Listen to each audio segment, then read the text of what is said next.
Hi, my friend, it's Pat Sloan, and today is Sweet Dreams. Sweet dreams are made of these.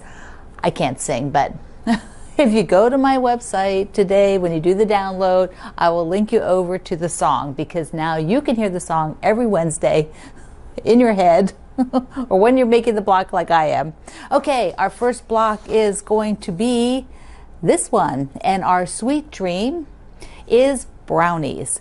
So every week, the block will be dedicated to a dessert. So brownies are the #1 dessert in my family. #1 above anything else. And so I'm going to show you the ingredients and the special thing that I use for my brownies. Hey, you know, everybody's got their little trick. So I don't make them from scratch, although I have made them from scratch, but brownie mixes are so good. I love them. So I always use Ghirardelli, and they can be any of the varieties. This one happens to be one which has chips in it, like chocolate chips in it. Yum, you know, because they're kind of melty in there. Then it has to have walnuts, so I add walnuts. I usually get the bigger pieces, and then I break them up into sort of a little bit bigger chunks because I don't like the really tiny ones. And then my secret ingredient is the Edge brownie pan. So this pan, I'm going to take it out of the box in a second. This pan I've been using for years now. And when they first came out, my dad's wife saw this and she was like, oh, we need to have that because everybody likes the edge of the brownies in my family. And so the Edge pan looks like this. It comes with its own little cutter. I always keep it like a little spatula thing because then it doesn't scratch it because it's Teflon. So there is the Edge pan, and when you're cooking, then you get edges around all the brownies. I would say it needs a little bit different cooking time. It's not, so you need to experiment a tiny bit on that. The other thing, just to get it for your oven and what works, because now you have very narrow channels of brownie instead of that great big rectangle with a lot of dough, in the middle. The other thing is that I always do mine, what do they call it here? They say for thicker brownies. So there's always an option on the boxes for thicker brownies where you use 2 eggs and reduce the liquids a little bit. And that way they're a little more cakey, a little bit more like a cake, and that's what I like. Okay, so there is the dessert. Now every week I won't have this much detail on the dessert. This just happens to be, I'm kicking off with the family favorite so that I can give you all of that. Maybe some weeks I'll actually have a dessert made. Who knows? I'm going to see what happens. But this week is the special brownies. Okay, the block. I want to talk about the fabrics first for my block, and then I'm going to talk a bit about the layout for the quilt, because a lot of you, because I've given you the layout early now you have tons of questions, even though we haven't even started or haven't even gone anywhere. So I'm going to just give you a few of my background of how I'm thinking about it. Okay? All right, let's go. So the first thing is to pick the fabrics, and I have gone and put all of mine in a basket, and I made them all pretty. This is probably the only time they will look this pretty in here, because once I start cutting them up, I don't ever get them folded so nicely. I am not a very tidy folder. I try, but I just never do. So we have a background, which is this big piece, and I'm going to use the background for today's block, but I'm not going to cut from the big piece because I have a fat quarter bundle. I am first going to use the small piece, the fat quarter that came in the bundle. So that'll be the background, and I want to do the star points in a dark, and let's see, I'll just come in here. So there's a bunch of different dark options. What will I do? So star points. This is the one that you got more of. You have one fabric that I had as a dark to get more of, and it is used in a bunch of places. You could start off with it if you wanted, but I'm not going to. So that won't be what I pick. I could pick the larger floral, which is super pretty. I also purchased a big chunk of that because I might use it as a border. I wanted to have it just in case. if I want to put a border on. So, you know, this would be pretty good, but I'm thinking I'm going to use something else. So one of these other ones, I really like this one. I love that print, so I'm going to use that one for the points. Now inside of that points, there is a sort of this sort of plus sign in a way. You could actually make that all the same fabric if you wanted. If not, I'm going to do 3 fabrics, an outer, this lighter, and then a center. So if I wanted to do it that way, I think definitely I want the lighter as one of the pinks. And so in here are the pink fabrics. So I've got all of these to pick from. So I'm going to pick one of those as the lighter. Now this is the same print as the background, so I'm not going to pick that one. So I think I'm going to go with this one here. So that's the pink, and now these two will be a gray because this line has quite a bit of gray.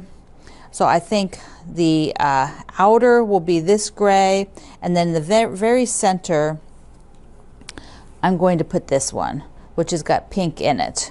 So it will be this group of fabrics.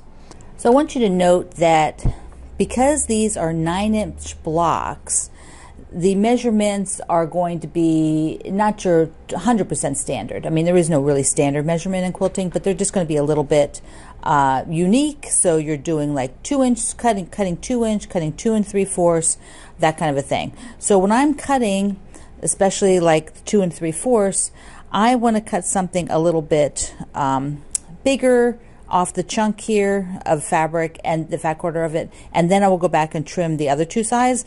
And I also use the full number side of the ruler versus this half number size. So I'm at 2, and there's a 1/4, a 1/2, and 3/4 is right there. And that's what I want to be sure that I'm on, a 2, a 1/4, a 1/2, and 3/4. So I could even come down here a little bit more, and then I will trim this, then rotate it and trim the other side. Be sure you stay to the end because I have a goodie bag that needs to go to somebody. Before I sew this up, I thought I would show you it in the pieces and then what I cut off of the fat quarter, so you can see how I'm very, very frugal. This right here and this one strip, this is all the scraps from cutting this block. That's it, because I'm really frugal about what I'm doing, because I don't want to cut a length of fabric or anything like that. I tell you to cut the exact number, and I'll also give you a little tip here, so if you want to cut a strip. So I have the points for the star, and here are the inside sections of the star. Also, when I laid these out, this is a 14-inch design board, so it works perfectly for this 9-inch block, 9-inch finish block. But because this fabric has some pattern, I went ahead and looked at like how did they rotate along here, and I actually placed them so that they made kind of a pretty rotation. Like this one, I could have turned it, but I thought that that corner is kind of an angled vine, so I'm going to leave it like this. And then I put these where they're supposed to be so that I remember. And then when I cut this for the 2 strip part here, I cut them 8 inch, a little over 8 inches long, which will give you all of the 4 of the 2-inch cuts. That way I can do a strip. Okay, I want to show you the fabric itself, because I'm just going to hold them up. So here is the gray where I was cutting. So I was cutting the strip, I cut the strip along this side, and then I cut a chunk for the 4 squares out of here. So basically a 4x4 to give you 4 2x2 squares. Then I had that pink strip, so you can see here, just cut that strip, that's all I'm cutting. I only needed 1 square for this, so 1 square. I know that sometimes people were taught to like cut the whole length and then subcut, but when you're working with, you just need 1 square, you're wasting lots of fabric if you're doing that. What are you going to do with it? You know, you don't know if it'll be used or not. If the pattern tells you to cut and then subcut, yes. But if the pattern doesn't tell you that, don't do it. Just because you were told to do it when you were learning to quilt doesn't mean that it's an effective way to work for everything.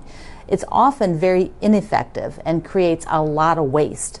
Also, you use up your fabric too much and then you don't have it. It causes all kinds of problems. So just learn to cut what you need. And then, of course, the star points, I'd already chopped up some more. I had to do a length of fabric, and then I still needed 1 square. So there's what that is. And then same, here's the background.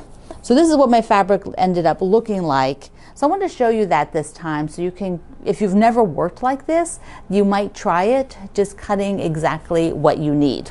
Okay, now I can go and sew the block.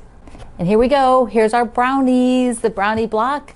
It's turning out so beautiful. Like this fabric line is just exactly how I hoped it would look. You know, you don't know until you actually sew up the fabric, but it is going to be so pretty. I just love it.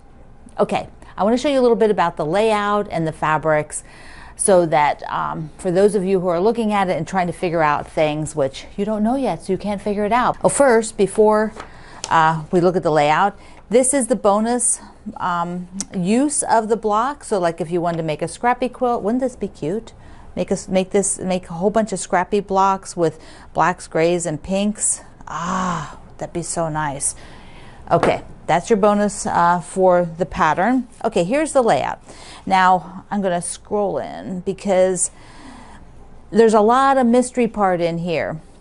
This center part is 9-inch blocks. So we just did one of them. There'll be 9 9-inch blocks. Here are also blocks.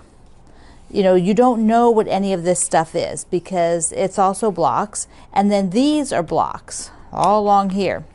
Now when we get out here, these are 10-inch finished, and you will make 2 for each one. So when we have the first one, you'll actually make 2 of them and do different colorways. You could put one here and one here in the layout, that kind of a thing. Now I had you get some extra fabrics to work with so that you would have, you know, some consistency in here. And I will be using this for the corners, for these 4 corners, but it's also going to be used some in this area and then possibly the binding.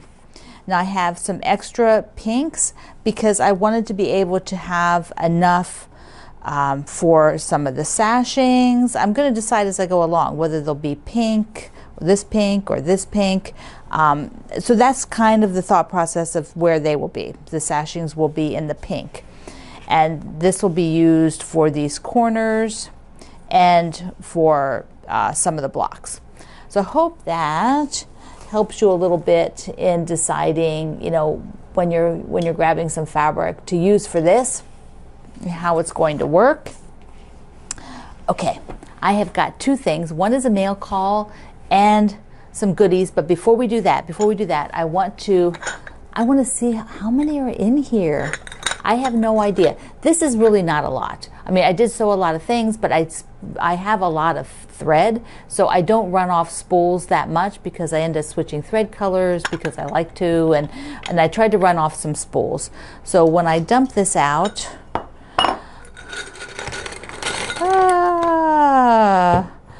okay, 2, 4, 6, 8, 10, 12, 14, 16, 18, 20, 22, 23.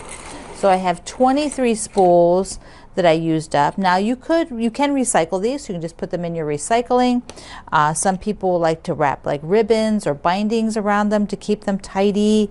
I might keep a few of the big ones and try wrapping some of the extra bindings off on them. I'm not sure. They're going to take up more room that way than how I'm currently doing it. So I don't know. I might just go ahead and recycle all of them, which is a good thing.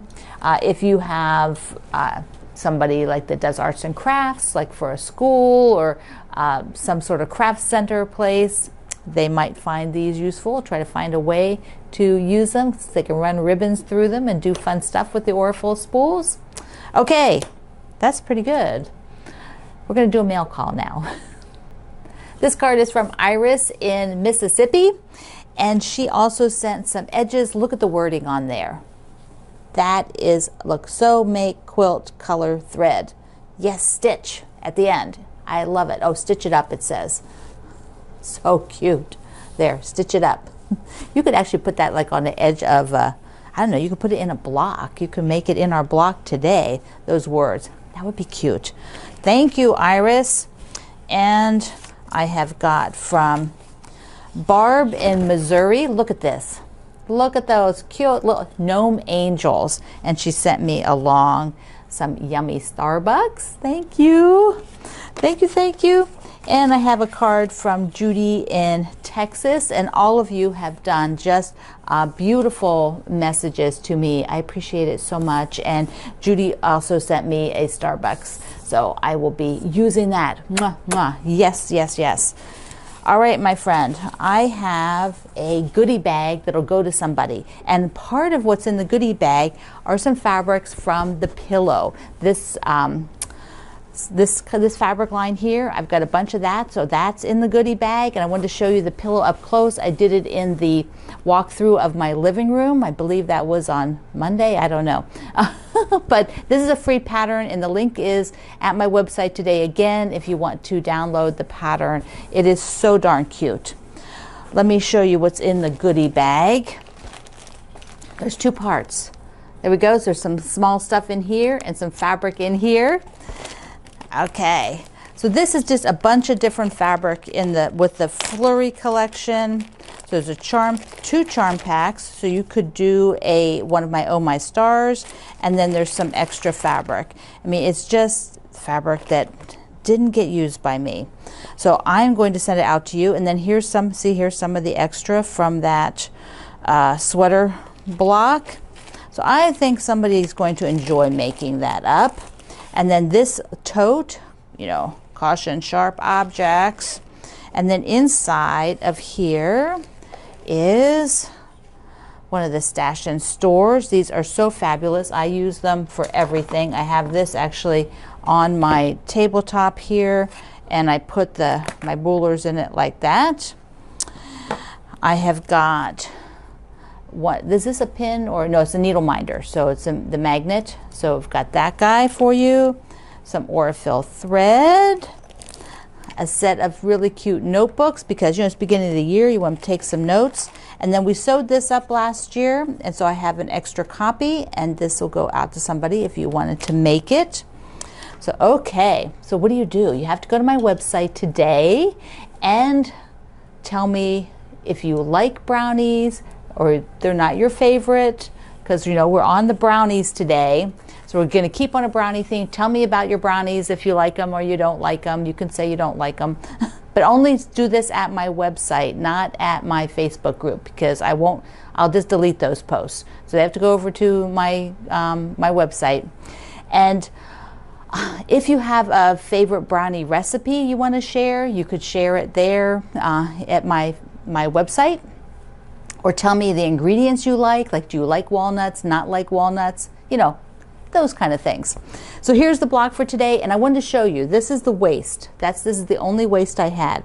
Also, if you decided you'd like a dark center like your points, or the same color as your points, that would be how it would look. So you could see there. So that's kind of cute, huh? Could have done that too. That would have been really cute. Could have fussy cut this dandelion, but I didn't. I used a different fabric because I wanted to use up more fabric.